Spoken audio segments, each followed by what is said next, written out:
Welcome back. You're watching Gravitas. H-1B visas are back in the headlines. America has called Indian IT giants TCS, Infosys and Cognizant cheats. They've been accused of flooding the system with visa applications and cornering the lion's share of those visas. Indian IT firms and the government have refuted these allegations. Here's a report on how the lottery system really works and what such charges mean for Indian IT bigwigs. From mere rhetoric during the US presidential race to serious allegations of misuse by the US government, Indian IT firms have been at the receiving end of a sustained campaign to keep American jobs at home.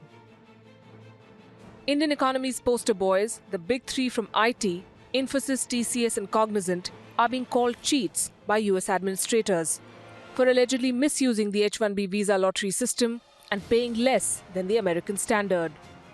A Trump administration official said that a small number of outsourcing firms often flood the system with applications, upping their chances of success in the lottery draw. He added that the H-1B visas are awarded through random lottery, with about 80% of the workers being paid less than the median wage in their fields. Though Indian IT firms have denied these charges, calling them baseless, the government that defended them in the past has decided to steer clear of the controversy this time. हर एक firms के उनके H-1B visa issue के ऊपर नहीं, हम H-1B visa policy और उनके जो स्टेटेड पॉलिसी के तहत कमिटमेंट उसके ऊपर चर्चा कर रहे हैं.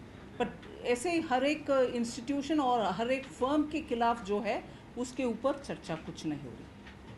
The United States gives about 85,000 H-1B temporary visas to high-skilled foreign employees every year, out of which 65,000 get hired from abroad and 20,000 from those enrolled in American colleges. The US market accounts for about 60% of the revenue of the Indian IT industry. India's Finance Minister Arun Jaitley discussed these issues with his US counterpart, but IT firms remain worried on how far Delhi can persuade Washington to accommodate on one of Trump's biggest election promises. Bureau Report, WION. And joining us, Michael Kugelman of the Woodrow Wilson Center continues to be with us. Shiv Shankar Mukherjee, former diplomat, with me in the studio. Naveen Chopra, he heads a consultancy on working and studying abroad. And we'll be joined by Bala Subramaniam, former CFO of Infosys. Good evening to everyone. To you, sir, first. Do Indian IT companies cheat? I don't think so at all. I mean, if it's a lottery system, I mean, look, let's look at it in a very common sense kind of way. This is a system run by Americans. They can run it any way they like. So if they have a suspicion that somebody is cheating, it's very easy for them to locate the process and stop it.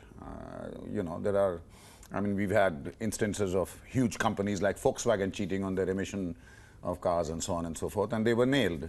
Now the fact is, it's a random lottery system. It's like a normal lottery where instead of buying one ticket, you buy 50 tickets or 60 tickets to increase your chances. Now, if it is permissible within the rules that govern this issuance of H-1B visas, then the Indian companies are doing nothing wrong.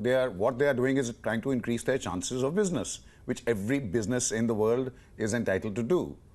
It's not a sharp practice. If, for instance, the US now feels, I think it's a reaction. I think reasons are being dredged up to support this tightening of visa rules. This is one of them. It's not very convincing, but I'm sure we'll hear more of it.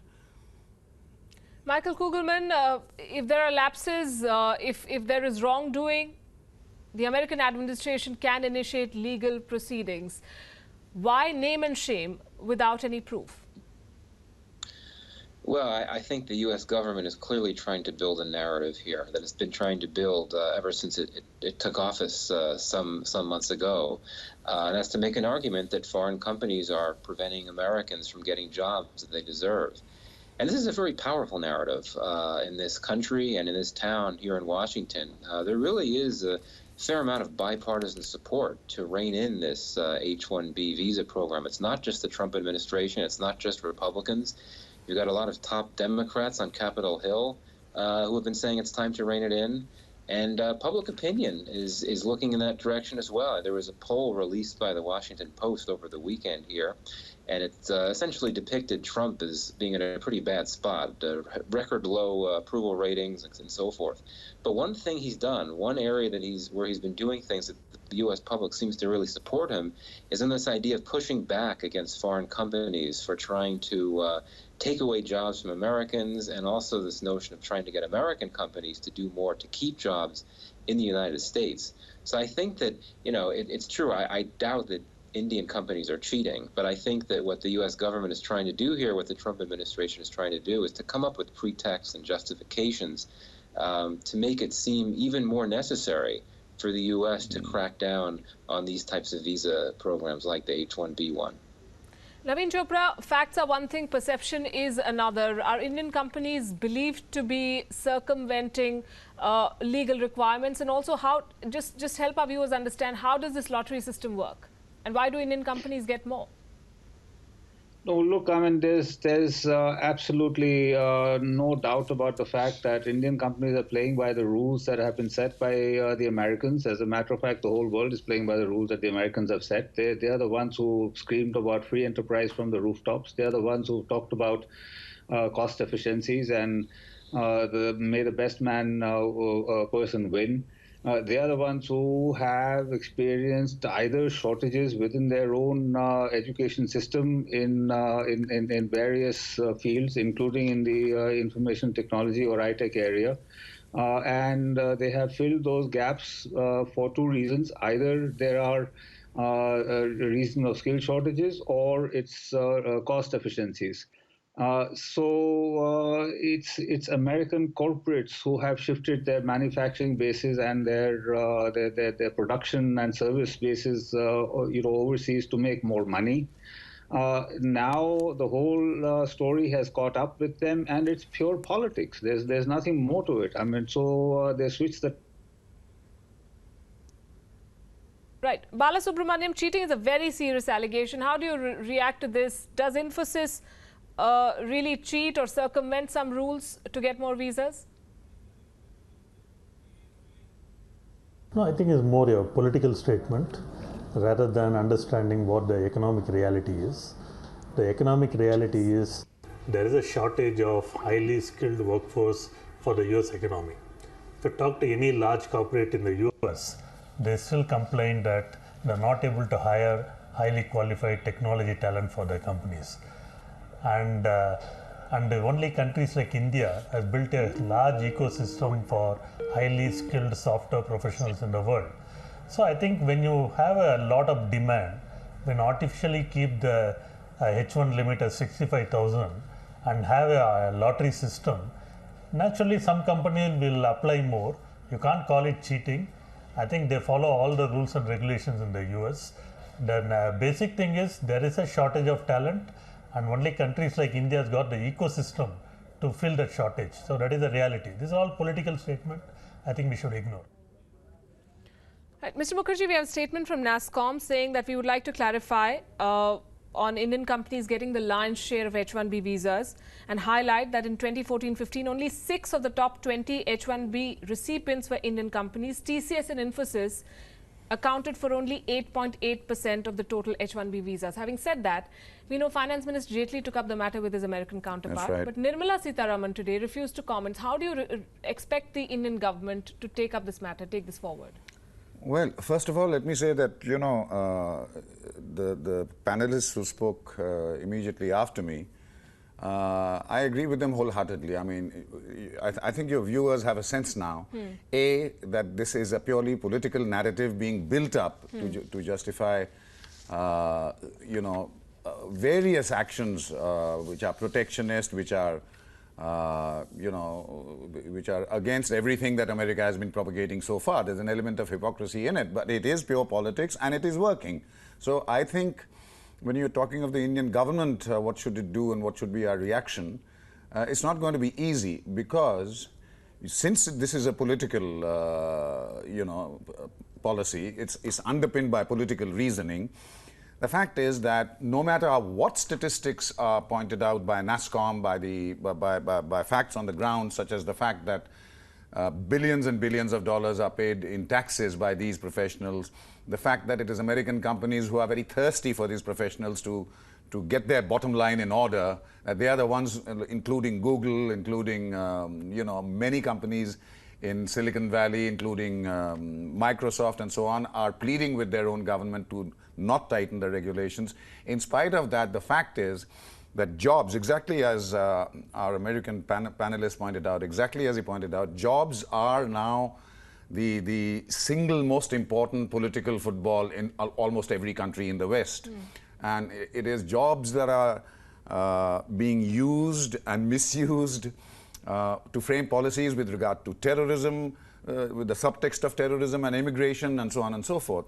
Now, the fact is that no matter how much India tries to stop this becoming too tight, which will certainly have its impact on the Indian IT exports, 60% or 70% of which goes to America, the thinking in Washington is going to be, what gets me more votes? And this whole narrative, this whole hype about jobs are being outsourced to foreigners.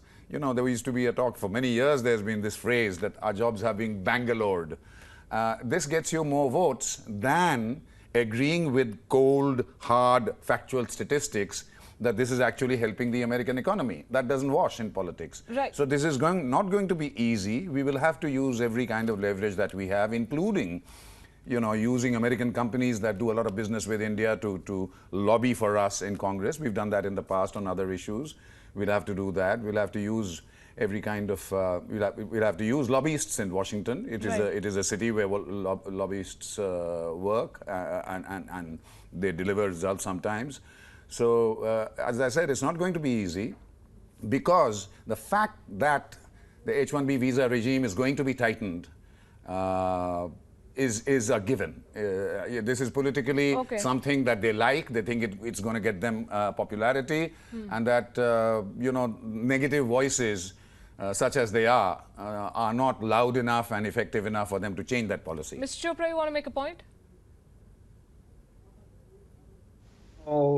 Slightly at a tangent, that this might even be an opportunity for Indian companies to go up the value chain. It's been often observed that Indian IT is pitching at the lower end or the mid-level of the IT food chain, and perhaps something like this will bring about higher and major innovation and start to really compete in the top end.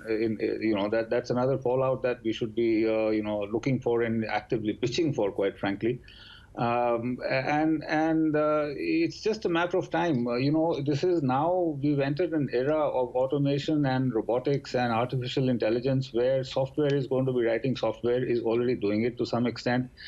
People don't recognize that a lot of the job loss that is happening due to technology and their own companies developing methodologies to reduce the workforce in the processes that are at play within various business sectors, and that is also true of IT. So I'm not quite sure. I mean, this really is pure politics. It doesn't seem to address the real issues that confront the United States as an economy, and indeed the world in a sense. And what can you say? I mean, just seems crazy. Michael Kugelman, very quickly, I want to ask you this. Can American companies actually afford to completely shut down outsourcing? Because they're talking about jobs, but do they have the skilled labor to fill all those jobs? No, not at all. I think it's unrealistic to think that that could be the case. It's just a reflection of the reality of the U.S. economy at the moment. Politically, it may make sense to say one thing, but as we heard from other panelists here today, the opposite is very oftentimes the case. I would just echo what one of the other panelists said before. It's going to be very difficult for India to try to come in and get the U.S. administration to change its tack when it comes to H-1B visa reform. The U.S.-India relationship is a very good one. I think there's a lot of goodwill in it. There's a lot of momentum for it to be made even better. But I think this is one area where India will simply run up against a lot of problems. I mean, to be quite candid, I think that, when it comes to H-1B visa reform, the train's already left the station, and I don't think it could be easily stopped, given how much support, bipartisan support there is to move on that. But then that does bring up what one of your other panelists just said, that there is a silver lining here, that India could look to what it could do at home in terms of ramping up innovation and IT and creating more opportunities at home that would essentially, ways to take advantage of what may seem in the short term to be a troubling situation when you look at all these visas that won't be able to be given out to Indian companies. That's still something to look forward to and to look ahead to. Right. Thanks very much, Michael Kugelman, Naveen Chopra, Shiv Shankar Mukherjee. Good to have you on the show. Thank you. And Balasubramaniam Parasuraman also joining us this evening on Gravitas. We're taking a break. Ahead on the show, making sense of the French election. Who is Emmanuel Macron and what will his win, if it is his win, mean for France and the world?